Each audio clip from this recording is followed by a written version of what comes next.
Hello, listeners, and welcome back to another episode of Cognitive Dissidents. As usual, I'm your host. I'm Jacob Shapiro. I'm a partner and the director of geopolitical analysis at Cognitive Investments. Joining me on the podcast today to talk about the protests in Iran is Abdolrasool Divsallar. He's known as Farzam to those of us who are lucky enough to call him a friend. Farzam and I met in Italy many years ago at a geopolitics conference for Limes to be specific. And we got to catch up. He was actually one of the first guests on this podcast when it originally launched, but we haven't had him on in well over a year. So we thought it time to bring him back. We are recording this podcast on Tuesday, October 4th. We're going to hustle to get this out as quickly as we can, but it may be sort of Monday at the latest. So there may be some things that change in the interim, but I think this is still a really great overview of what's happening in Iran and why these protests are so important and so eyebrow-raising. Otherwise, just want to give a shout-out to my beautiful young daughter, Annie Love, 6 weeks old, who last night did not sleep at all, so neither did I. So this podcast is brought to you by copious amounts of coffee. Anyway, enough jokes. Thank you so much, Farzam, for tackling this important subject with us. There'll be more Iran coverage as we go forward here. I'll try to get Kamran back on the show soon as well. But other than that, cheers, as always. Leave us a rating or a review. You can write to us or write to me at jacob@cognitive.investments, and I will see you out there. Cognitive Investments, LLC is a registered investment advisor. Advisory services are only offered to clients or prospective clients where Cognitive and its representatives are properly licensed or exempt from licensure. For additional information, please visit our website at www.cognitive.investments. The information provided is for educational and informational purposes only and does not constitute investment advice, and it should not be relied on as such. It should not be considered a solicitation to buy or an offer to sell a security. It does not take into account any investor's particular investment objectives, strategies, tax status, or investment horizon. You should consult your attorney or tax advisor. Farzam, you were one of the first guests on this podcast, and so it's been too long. It's really nice to welcome you back, and I wish we had a happier topic to dive into to discuss today. Thank you so much, Jacob. Thanks again for having me. Let's get right down to brass tacks. Obviously, the protests that are happening in Iran are front of most people's minds when it comes to geopolitics. I always struggle a little bit with trying to understand what's going on inside Iran because there's so many, it seems to me, Iranian expatriates who have strong views about what's going on in Iran, and there's a media ecosystem that seems to criticize Iran every time something happens, and yet at the same time, this is now weeks of protests going on. It's hard to deny the videos. It seems like the Iranian regime is feeling pretty stressed as well. So it seems pretty clear that something is happening, but I guess my question to you is, we've had unrest in Iran before. I can remember it in 2019. I can remember it earlier in the 2010s. Is the unrest here different? Is there something different about what's happening in Iran today compared to previous bouts of unrest that will challenge the regime's stability? Or is this just part of what it is to be in Iran? Well, that's a very good question to start. I totally agree with you that there is something taking place in Tehran these days, something quite obviously sad and I think severe. But there are differences from what previous protests have been. While I can say that Islamic Republic, from the very beginning had this problem of representation. It means that it was not completely representing Iranian society. I should say that now this crisis of representation has deepened. So the circle of the people or the part of the population that the state represents and tries to address their demands and requests has shrinked a lot. It's just a very few minority that the state tries to respond to their demands and try to appease them. So that's the core of the problem, I think, with this current protest. Let me just make it more clear. Everything goes back to last year's presidential election that the turnout was 48%, just the lowest turnout in Islamic Republic's 4 decades of ruling Iran. And the reason was this conclusion of the elites and the leadership that the state should be unified, basically unified around a core group of elites who are ultra conservatives from ultra conservative camps.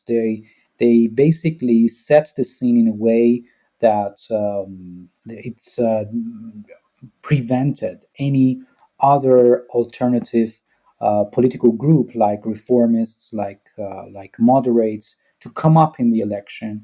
And Ibrahim Raisi become a president while everything was prepared for him to be the president. So he was not actually elected; he was selected, and the election was somehow a kind of engineering process to give him this opportunity. But this fact was quite important because, while previously the election in Iran at least was providing a kind of a political space to create a sort of, let's say, political discussion among various groups, various parts of the society, but at the same time, various political groups with different ideas that had different approach toward reform, toward the future of Iran and its policies. So this time round, the state has completely become unified around this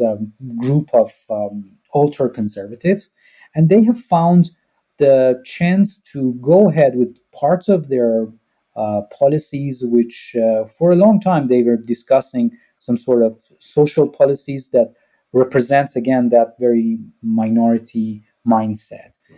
What we've seen actually, what we have seen in the last 1 year of the Raisi's administration was a kind of let's say, social engineering plan that the idea was bringing back the society, bringing back the society to the principles of revolution. So sort of Islamization of the society. While the majority of Iranian normal people have actually complete different perspectives. So the state found the chance by this being a unified, state. It found the chance to go ahead with some sort of social policy, social engineering process that very much limited normal life in Iran, limited social space in Iran. So the restrictions over various areas of social life increased. So the Raisi administration started to, for example, to come up with two major plans, which I think were quite controversial. First was the national internet plan, which basically the idea was creating a kind of national internet and cut off Iran from the global internet. This basically created more restrictions on Iran's access to the global net. But at the same time, actually the idea of bringing back hijab or this Islamic dress code at the forefront of this social policy. So those actions, continued with a very bold and aggressive sort of implementation. There were sort of hijab patrols in the streets of Tehran and around the country, which the aim was controlling how people are wearing hijab and how the dress code is respected or not respected. So what I am saying is that this was something quite new from the sense that while previously the previous protests were very much taken in a space that, for example, when you look to 2009, the Green Movement, there was a sort of hope. There was a kind of dialogue and dialectic between two group of political camps, two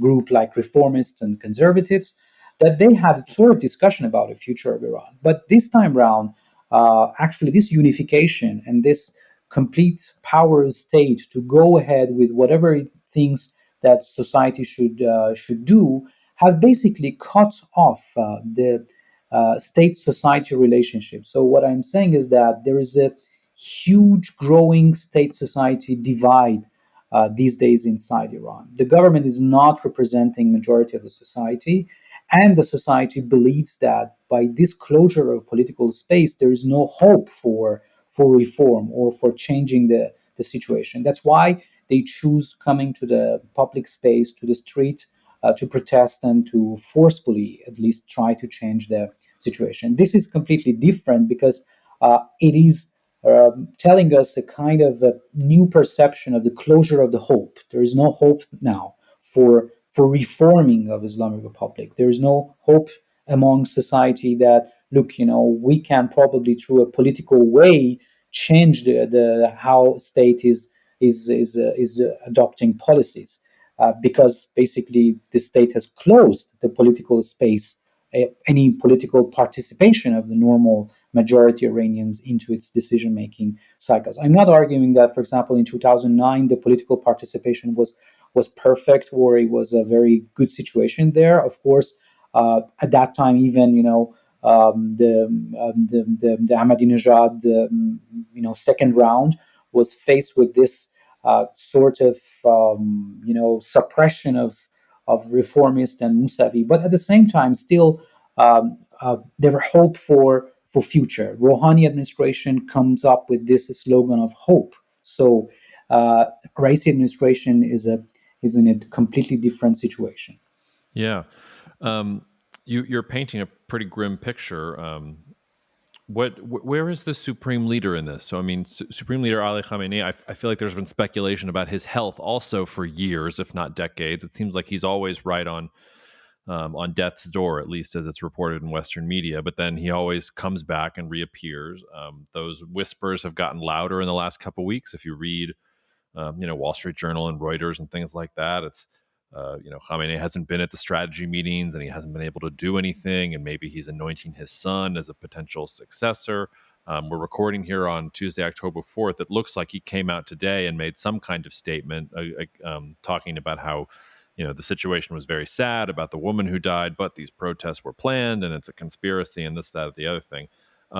Do you have any insight into whether the supreme leader has health issues that are affecting his performance, and how is it that that this move towards social engineering, as you called it, happened under his watch? Is that a reflection of him getting weaker and some of these elements within the Iranian state seeing an opportunity and pushing forward? Is the supreme leader behind this push towards social engineering? Help us understand where he's at in all of this. Well, that's a good question. Well, I think that's there are credible reports that he has some health issues, but obviously what we know is that he's alive still. So, but what is more important, I think, is the broader approach and a broader perspective of those people who are close to him in the circle of power inside his office. Yes, I mean the ideas of social engineering was something that were discussed for a long time among conservative camps, especially inside the office of the leader. They established a center for study of Iranian Islamic model of progress, and a number of other centers in holy city of Qom, for example. For years, they were working on various social engineering plans on how to Islamization, they can proceed with this Islamization plan, how they can bring back society to the principles of revolution and Islam. And now with the Raisi government, this is. But the point is that I think more strategically, what the leadership has learned from the history from history of revolutions, from history of regime change across the world, is two important lessons. I think Iranian leaderships, they have studied quite well Perestroika and Glasnost. They are so sensitive about any sort of reform, any Mm. sort of political or economic reform in their perspective, could easily be linked to change of the political system. So their lesson from the collapse of the Soviet Union was that if you start the process of reform, then gradually and phase by phase you enter to the next stages of the reform, either it's economic or political, and then after a while, basically you are transforming the revolution, and that's something they don't want to go through. And the second lesson, which is equally important, and I think they have thought a lot about it, is the fact that they strongly believe that using of a force uh, is critical to stop, let's say, social demands and protests like this. And that is going back to the experience of Shah during the last years of 1979 revolution, in which, Shah was quite reluctant to use force. So he didn't use force against the revolutionaries in the street at that time. And what the Islamic Republic leadership is understanding is that if they go over if they do the same policy, they will face with the challenge of the regime change. So what I'm saying is this broader approach. The supreme leader is part of that, but whole, let's say, deep state inside Iran, the leadership, the circle of leadership, which is very much functioning based on a sort of a kind of fragile consensus, I can say. A decision making is taking place based on a sort of consensus. It's not a full consensus, but it's a kind of an agreement on principles, on the frameworks. And these are the principles that they believe. So to put it in a different way, they think that no matter you're facing with an external adversary, like, for example, United States for the nuclear file, or you're facing with the normal people in the streets of Tehran, you need to increase the cost of opposition to a level that those people who are opposing you conclude that, okay, so there's no more interest to go ahead with this path, and let's change our policy. So basically, they try to increase the cost to their opponents by raising the threat. So they are very much, you can see it even in nuclear fight. They are ready to ascend the ladder of escalation. And now you're seeing it in the street of Tehran. So they go and they start killing people in a very obvious way. Uh, Mass imprisonment of the people, just to incite fear and increase the cost of protest to a level that the normal people conclude that, okay, it's enough. We cannot accept this number of killings and this level of destruction for the country. So I don't see whether the leader is there or not. This mentality or this approach to statehood easily changes among Islamic Republic leadership. So they reject the prospects of change because of that, as I said, that prospects of revision of the policies might later in the next stage end up into a kind of a full transformation of the revolution, and that's probably where the regime will change. So unfortunately, what I see for a future, whether the leader is there or not, is the continuation of this process and a more violent crackdown of the people, or what I call it a maximum suppression. Well, but that sword cuts both ways, because it's one thing to make it clear to the opposition that there's no hope and that they shouldn't resist and to increase the cost. But when you increase the cost too much and kill hope entirely, then the opposition has nothing to lose. They have no dignity to lose. They have no pride to lose. Their sons and daughters are dying in the streets. And then you actually have the sort of foment that creates the exact sort of revolution that you're saying that the establishment wants to avoid. So, I mean, do you think that's where we're headed, or do you think that the establishment has such a monopoly on force that it will crack down and will sort of go back to a more conservative, a more tightly controlled status quo?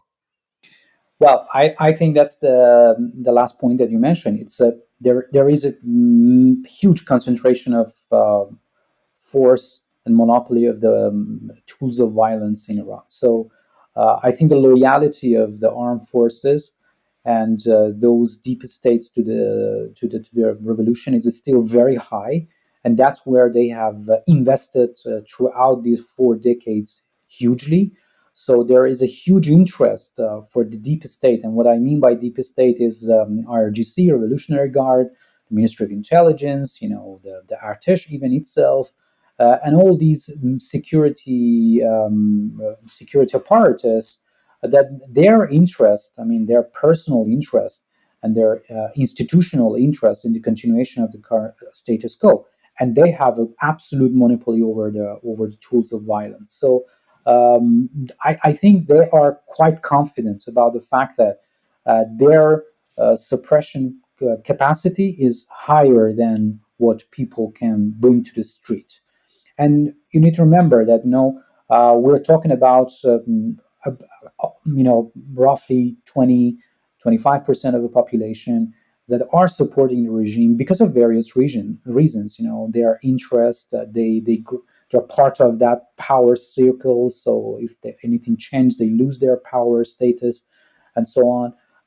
Their economic interest, and also some less for the religious matters. They really believe that this revolution is a kind of a divine state, so they need to preserve it. Of course, that percentage I think, is lower than other parts, but still, you have something about 20-25% that usually that's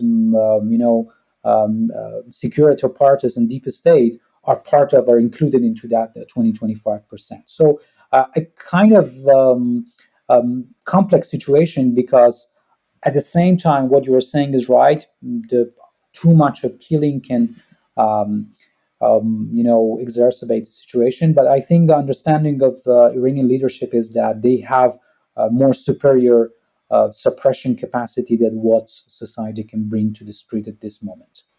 Where are political figures like Rouhani right now? Are they part of this establishment and they just have a different perspective, but they go along with this and are part of the 25%? Or is or is part of the political class in a sense being purged? Should we expect to see Rouhani thrown in a jail at some point? I mean, I'm exaggerating for effect there, Yeah, but yeah, yeah.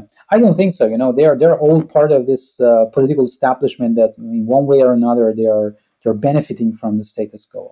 I don't think that Rouhani is very much. He has been silent in the last 2-3 weeks.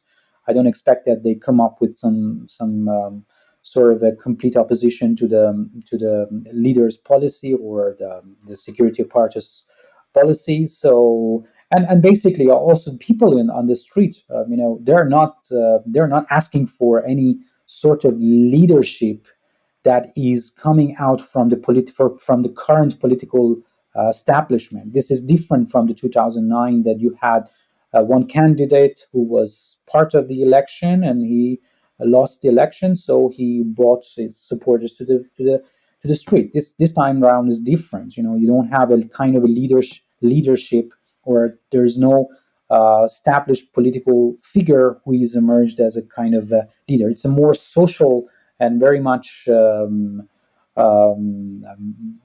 actually leaderless process that is socially driven. It's again back to the point that I was saying. It's a show of the hopelessness of the people to the current political elites and political climate and institutions inside Iran. well, Farzam, you're not doing a very good job at cheering me up so far. That's all very depressing. Let's let's zoom out a little bit and try and figure out some implications of this, or think about Iran as a global actor and not just what's going on internally. I thought the Iran nuclear deal was going to be revived. I'd been saying that since the beginning of the year. Before that, Yeah, can I just add one point? yeah, Uh, please. yeah, just I think there is one regional dimension to this too, and that is the fact that how regional actors, like for example Saudi Arabia, Emirates, and other GCC countries, reacting to that situation in Iran. I think what we are seeing so far is that the Arab countries in the Persian Gulf are also authoritarian systems.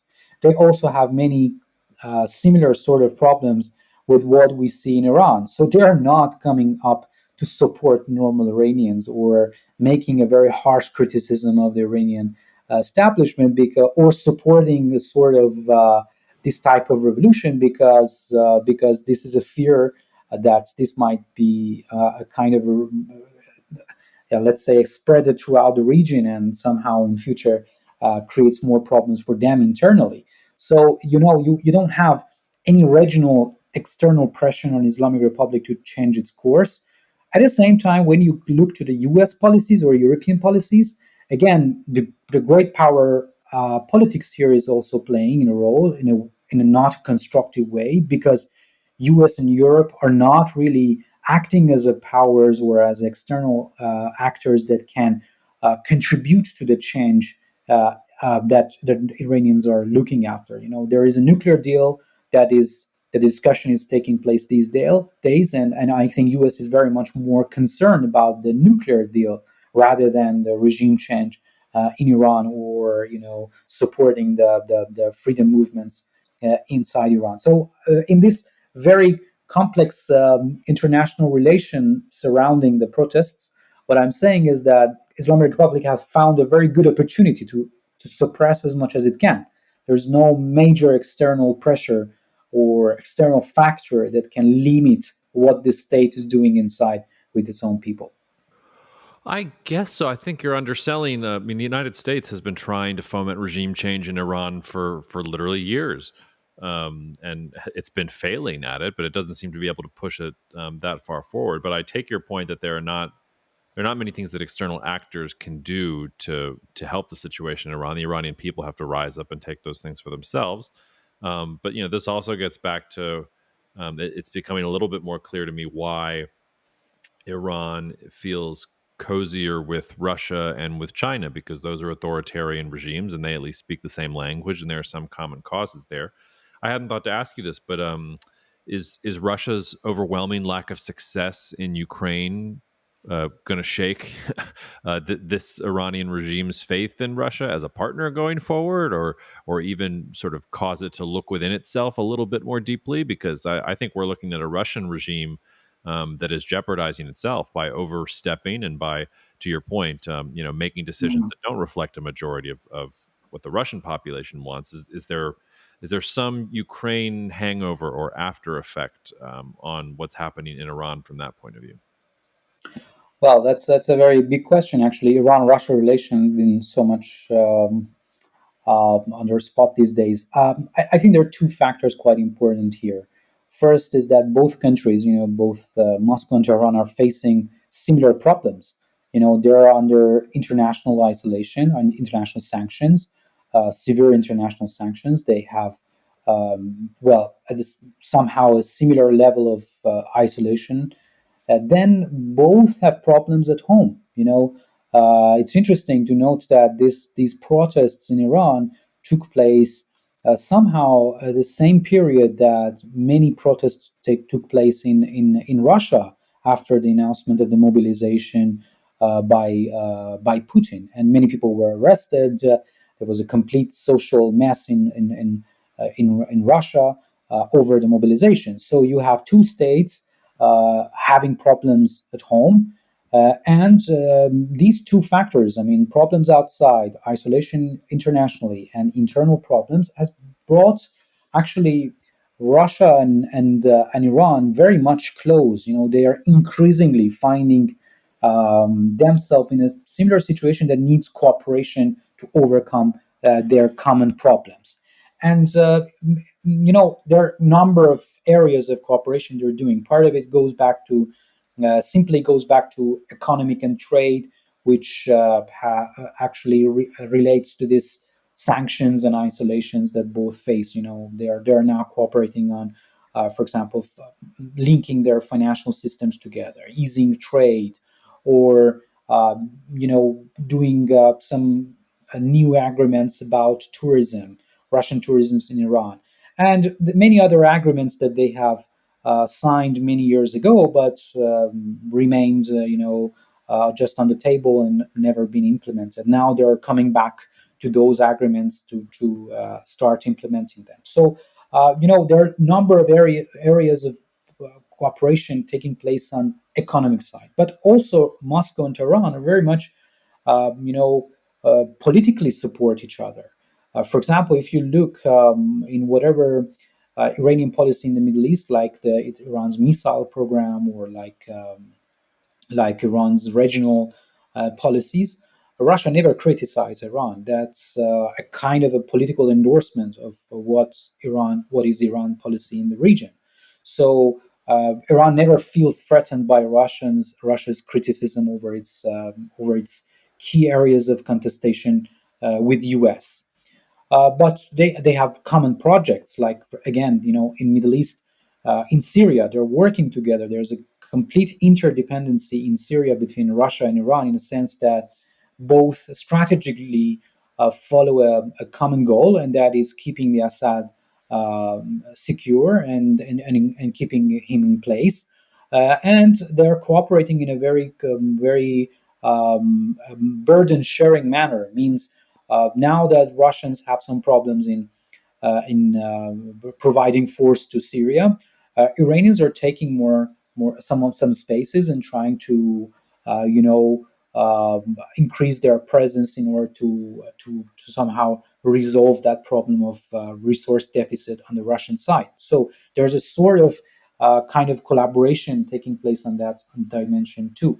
But interestingly, again, despite all these sort of complex relations between the Moscow and Tehran, the core of why they are getting closer to each other is this sort of strategic sympathy that they have. You know, the leadership in both countries, they see the world somehow equally. They see the West as power that is trying to threaten them, that is trying to change their political establishment, that is trying to threaten them in various ways, culturally, or economically, or militarily. So this has created a sort of strategic, sympathy. But one point when it comes to Russia-Iran relation is quite important, I think, Jacob, and that is the fact that they have limitations in how much they can go ahead with their sort of cooperation. They cannot transform their relation to a sort of alliance like Europe and US, what we see, for example, because there are certain limits. And on top of that, there are major mistrust between Iranians and Russian. There is the fear of imperial, let's say, objectives from Iranian side toward Russia.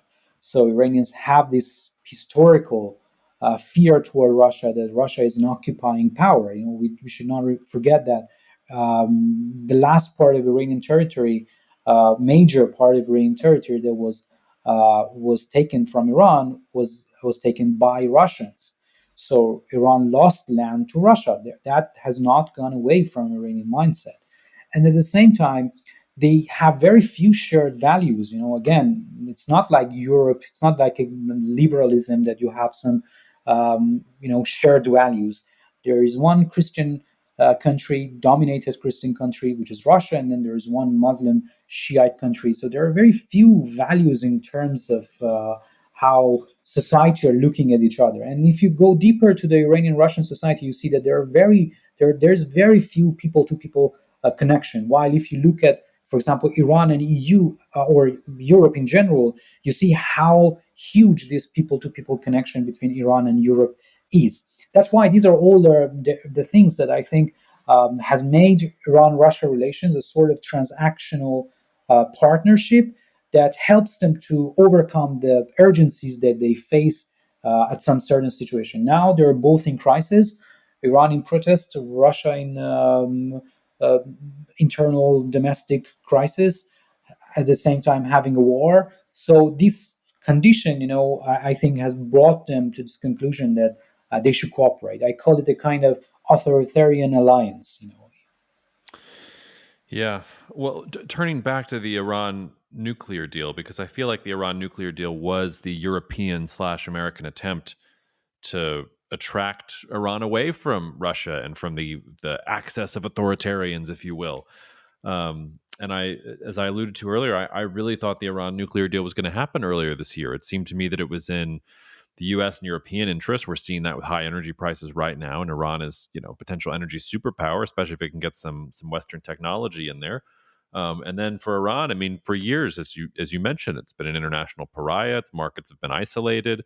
The economic situation has been bad. Previous protests have been around high food prices, high commodity prices, all those other sorts of things. But instead, no. And I feel like the answer you're going to give me is that the Iranian regime thinks that prosperity will also threaten its position, and that it doesn't want people to enjoy wealth and prosperity because that challenges their conservative authoritarian bent or whatever else. But did I just misjudge Iran's interests there? I mean, it seems clear as day to me that Iran's geopolitical interest is not to become a Middle Eastern version of North Korea. But for some reason, it looks like Iran is making that choice, and it doesn't make a lot of sense to me at first blush. Well, right, but let me clarify one point. I think still JCPOA revival project has not failed. I mean, at least completely. Well, I have some reasons for that. First of all, I think all sides escape from, you see it very clearly in how Americans and Iranians and even Europeans are, talking in public and giving report of the status of the revival. All sides are somehow escaping from a scenario which they announced the failure of the JCPOA. No one has announced that failure, so they try to underpin the fact that the revival process is still going on and it's still not finished. Well, the reason is because of its, I mean, the failure of the JCPOA, I think both for US and Iran will have some huge political and security risks. Because there's no, credible alternative with a guaranteed result if the JCPOA fails. For US, especially, keeping the JCPOA in the current format, which is, of course, I agree, it's a kind of a non-functional format. It's not a JCPOA that we were imagining from the very beginning that could completely stop Iranian nuclear activity, but still, the current format benefits US from the sense that can have some sort of monitoring and some sort of possibility to at least revive the monitoring process over Iran's nuclear activity. And also, I think the US side is somehow, according to what at least we know from the intelligence community's report, which was released a few months ago, the fact that Iran does not have this intention to go nuclear. So this makes US policymakers somehow, relax that at least in a very short time we don't have this risk. But at the same time, US is keeping its maximum pressure. So that's also the fact that it's trying to keep its leverage. So on the Iranian side, why Iranians do not want to get out of the JCPOA, announce it to be failed completely? Because basically the answer is very simple, because they don't have any next stage after the failure of the JCPOA. They already did whatever they could have done. They already enriched as much uranium as they wanted, so they are already a kind of a breakout. They are in the state of a breakout moment, so they can decide to go for a first nuclear bomb whenever they want. They have enough material for that. Hmm.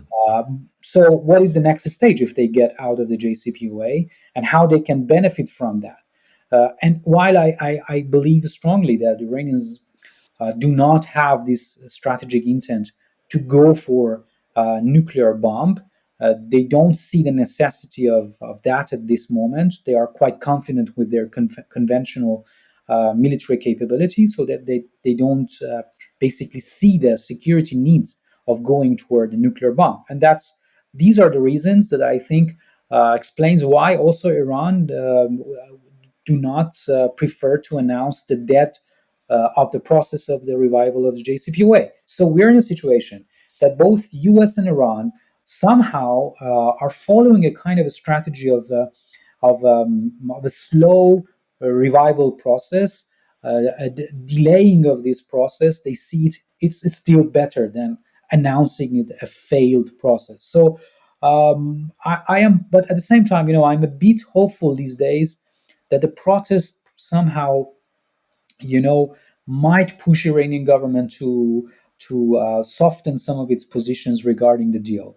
And the reason is that, the 1 year into Raisi government, it was failure on all sides of its policies. So he basically failed to, in any sense, to improve normal Iranians' economic situation. The economic stagnation continued, recession continued. So basically, no improvement. More Iranians are becoming are going under the poverty line, and his resistance economic concept was not really successful. On international level, he was actually uh, almost done no major activity. The JCPOA was not going ahead, and the Iran being a member of the SCO Shanghai Cooperation Organization was a project that was actually pushed forward by the previous administration of President Rouhani. So, uh, you know, again, looking at Raisi, even his social policy, as I was explaining, um, was a sort of failure. It resulted to this new rounds of protests. So Raisi needs something at this moment, needs a kind of a success story, needs some sort of achievement. And that makes me a bit hopeful that maybe his administration at some point conclude that they should speed up the process of JCPO revival. And we're hearing, for example, the last 2-3 days, somehow a kind of a movement on the JCPO file by the travel of Iran's head of nuclear organization to Vienna to talk with the IEA chief. DJ, and that's somehow shows that Iran has some tendency to resolve the IAEA safeguard issues, which is now one of the reasons that the deal is not revoked. So all in all, I think we cannot still say that the deal will die or it's dead. There are hopes, but one scenario which could be also an important, there are reasons that might take place, is the fact that both the US and Iran decide to remain in the current situation. So a kind of a long process of revival that may take another 1 year or even another 2 year. But both sides know at this format that they're not going to, let's say, escalate the situation more than this. Yeah, I mean, I feel like we've been watching the Iranian officials shuttle back and forth from Vienna so much, and every time there's some hope and it's not going to be there. And I think in some ways the more important thing you said was that the breakout capacity is already there. One of the questions I've been getting, I wonder if you've been getting this question too, in your neck of the woods, is everybody's asking if Russia is considering use of a quote unquote tactical nuclear weapon in the Russia-Ukraine war. I confess, and I've said on this podcast before, I still have no idea what a tactical nuclear weapon is. It seems to me that a nuclear weapon is a nuclear weapon, and I don't understand the sort of false clarification about, if it's a little bit smaller, so it doesn't count as the main one. But the question I wanted to ask was on, I think, the still low but increasing probability that Russia were to use such a weapon in Ukraine.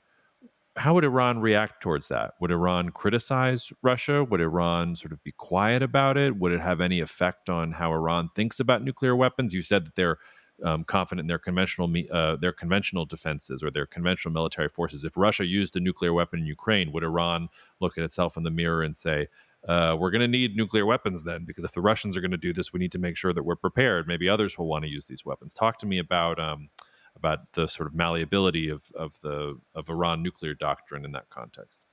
Well, that's a very important question. Actually, one of the first impacts of the war in Ukraine on how Iranians started to look at deterrence was the fact that many in Tehran started to debate about the rationale behind nuclear bomb. So the idea that Ukraine was attacked uh, because of the fact that it didn't have proper uh, deterrence capacity, which basically we're talking about nuclear weapon here.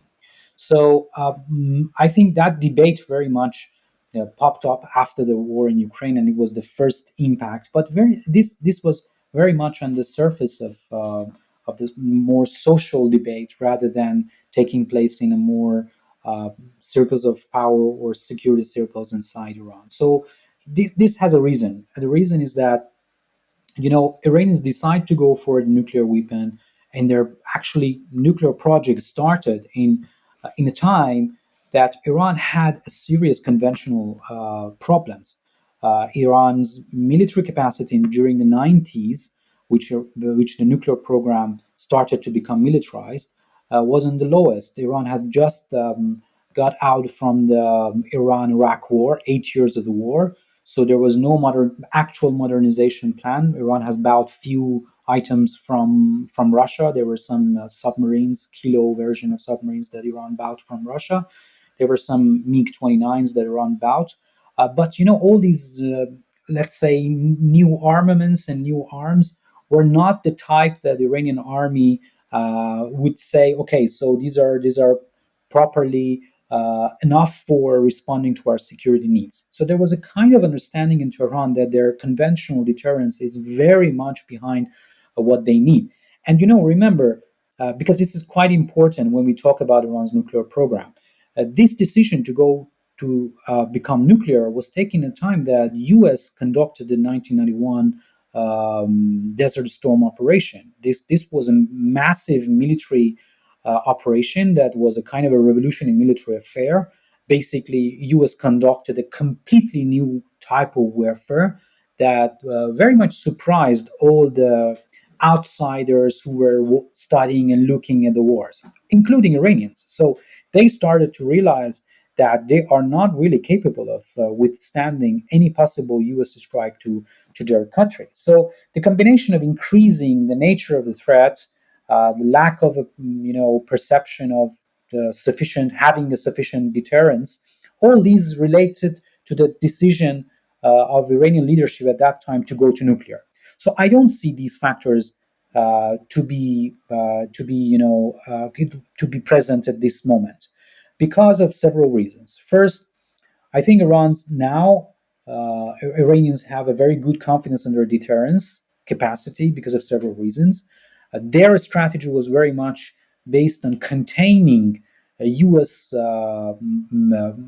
Power projection or U.S. power in various domains. So, for example, while you see that U.S. operation in Iraq was very much a kind of a mix of was not really involved on the sea warfare. U.S. was quite able to maintain its sea superiority without any problem. So Iranians have worked a lot on containing or limiting U.S. sea superiority, and that's where you see a lot of contacts between Iranian Navy and the U.S. Navy, CENTCOM in that part. So a kind of a hybrid warfare that Iran attempts to engage with U.S. in the sea, in the air, through the very complex air defense system that Iran has created throughout the last 2 decades, through creating a powerful long standoff capability means creating offensive power through using missiles and complexes with drones, a mixture of drones and missile strikes. So, all the mixture of offensive conventional capability, which is comprised of missiles and drones and long range artillery systems, plus the area access, area denial A2AD means area denial anti-access capability, which basically prevents U.S. from project power in a close areas around Iran. So what I'm trying to say is that Iranians were quite successful in coming up with a sort of military doctrine that guarantees them the possibility of a sort of acceptable defense from their territories, or at least sending this signal to the US that if the Americans want to enter to Iran, they are going to have a very long and costly war. And that's not something that US is going to accept. So this is what I was explaining at the beginning of our discussion, that Iran attempts to create this deterrence by increasing the cost or raising the cost of opposing its policies. So in this situation, there is no major security needs by Iranians now at this moment to go nuclear. At the same time, they see, and this is my last point, and then I come back to you, they see more harm and more costs on the regional side if they go for a nuclear bomb. What I mean is that they realize that they have realized quite well that there is a risk that Turkey and Saudi Arabia will move toward a nuclear bomb if Iran decides to become nuclear. And then they need to engage in a sort of a nuclear race in the region with Turkey and with Saudi Arabia, which obviously their resources and their access to international technology and international military assets or arms and export capacities is much higher than Iran. So, in a long term perspective, the costs of Iran becoming a nuclear capable country is somehow high for Iranians, while with their current conventional deterrence, they have a good sense that they can keep to continue defending Iran for the next decade. That's why this discussion of the war in Ukraine, how it impacted Iran's understanding of nuclear deterrence, was very much created a sort of a debate on the social level, not very much deep into how Iranian strategists were thinking. But what it what it actually reinforced was the concept of deterrence in general. What I believe is that the war in Ukraine very much pushed Iranian toward the direction that they will not never accept any kind of arms reduction or arms control, let's say, discussion with the US or with other regional actors because of the fears of the negative impact that it might have on their deterrence capabilities. Well, you anticipated my last question perfectly, which was the last time we spoke on this podcast. I had asked you if Iran and Turkey were set to sort of duel for regional influence for a generation, and you told me, no, Jacob, that's a stupid Western way of looking at things. Iran and Turkey are relatively on the same page, and they deal with each other pragmatically. Is that still the case? Because it still seems to me like Erdogan is pushing Turkey as the leader of the Sunni Muslim world. He's certainly at cross purposes with the Assad regime in Syria. He is certainly building military capabilities in North Africa and the Horn of Africa that I would think make Iran nervous. Are you still feeling relatively optimistic about Iranian Turkish ties, that there's a space for them to cooperate? Or do you think we actually are moving towards a more competitive landscape, not necessarily because of Iran, but because Turkey really seems to be more ambitious and is pushing out more muscularly in the region and affecting Iranian interests in that way? Well, you're right. I think you're somehow right. I need to maybe revise a bit my view of previous point that I raised, but not 100%.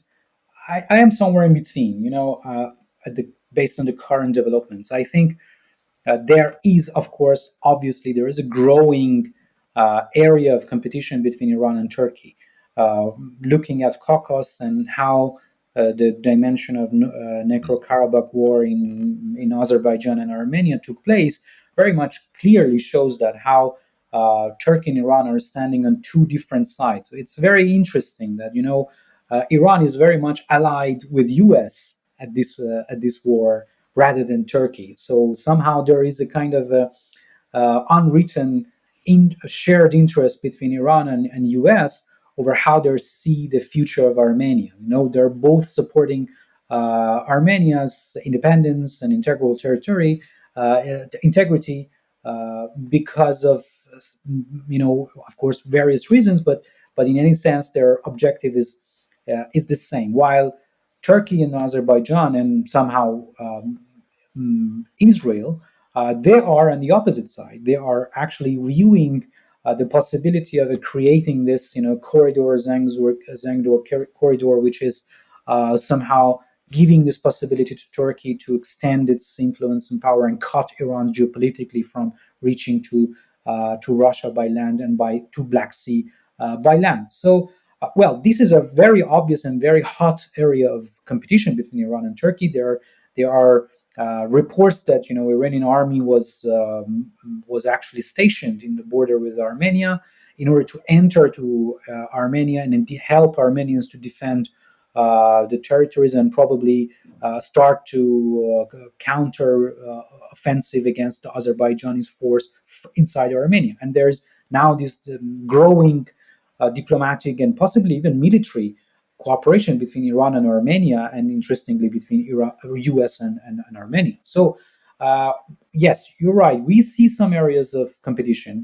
Another area of competition is obviously in Syria, where there were some conflicts of interest. And in the last trip of Erdogan to Tehran, the Iranian supreme leader put a very clear red line that Turkey should not involve in a kind of offensive operation into the Syrian territories. Otherwise, Iran and Russia will somehow resist such a possibility. So another third one is somehow in Tajikistan and Kyrgyzstan, which Iran supports somehow Tajikistan, and Turkey is somehow supporting Kyrgyzstan, where actually Iran started to support Tajikistan some drones, and it built a drone factory in Tajikistan just a few months ago, while Turkey providing its own drones to Kyrgyzstan. So it's what I want to say is that, right, we are seeing areas of competition to grow,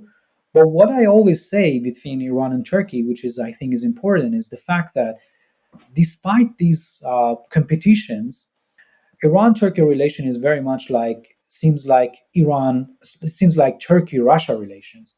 They have a lot of area of competitions, but at the same time, because of many more interests that they have, and because of very good institutional capacity that they have built throughout the year to communicate, to dialogue, both on political level and on the security and defense side, they are somehow capable to manage their conflict of interest in a way that it doesn't emerge as a sort of a rivalry and a sort of a complete open rivalry like what we see, for example, between Iran and Saudi Arabia. So I don't expect in any new future we will see a kind of a trend like what we see between Iran and Saudi Arabia, between Iran and Turkey. So again, because there is a very established link of communication on the military and the security between both sides, there are certain areas of interest, like a core interest of the Kurdish issue. This is something that both Iran and Turkey, they are on the same page. So they don't want a separate Kurdish region to emerge in the Middle East, and they continuously cooperate and coordinate on that issue, and even they do joint strikes, somehow not a kind of official joint strike, but somehow coordinated on the timing strikes on the Kurdish opposition groups which are in Iraq, for example. So what I'm saying is that that's a very complex relation. This complex relation, um, I agree with you. I expect that we may see more competitions, but at the same time, we should remember that the interests are so huge there. They will probably be able to manage their conflict of interest throughout all the tools and dispute resolution mechanisms that they already have in place between themselves. Well, on that note, Farzam, let's not let more than a year go by until you come back on the podcast, and I hope you'll allow me to reach out to you if something changes here in the situation in Iran. But otherwise, it's good to see you at least on the video here, and I hope to see you in person sometime soon. So thanks for making the time, and let's hope for better days for the Iranian people. It seems pretty grim to me. Sure. Thank you so much, Jacob, for having me again and your very interesting podcast. And I hope that we have the American people and American administration support for the Iranian movement for freedom. Thank you. Thank you so much for listening to the Cognitive Dissidents podcast, brought to you by Cognitive Investments. If you are interested in learning more about cognitive investments, you can check us out online at cognitive.investments. That's cognitive.investments. You can also write to me directly if you want at jacob@cognitive.investments. Cheers, and we'll see you out there. The views expressed in this commentary are subject to change based on market and other conditions. This podcast may contain certain statements that may be deemed forward-looking statements. Please note that any such statements are not guarantees of any future performance, and actual results or developments may differ materially from those projected. Any projections, market outlooks, or estimates are based upon certain assumptions and should not be construed as indicative of actual events that will occur.